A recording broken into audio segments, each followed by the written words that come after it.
Alright, we have this Razer which has come from far away. Let's see what the issue is. We were told that it will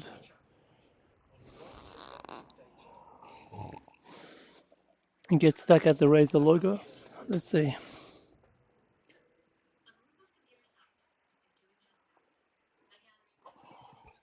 Hmm. I don't have power. Let me double check the power cord. That's in. Oh, not fully in at the adapter end. Okay.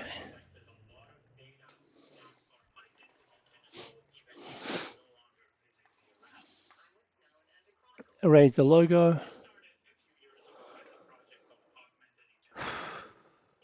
And apparently this is it. So let's have a look. Caps lock. No response. It is actually frozen. Power button. No reaction.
Okay, looks like the SSD has never been removed. That's my first go-to.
I'm happy with that. So basically the hard drive issue.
Okay. So this was looked at by one of the big franchise tech company. And yeah. Anyway, thank you for their diagnostics. It's here. Simple hard drive issue. See you in the next one.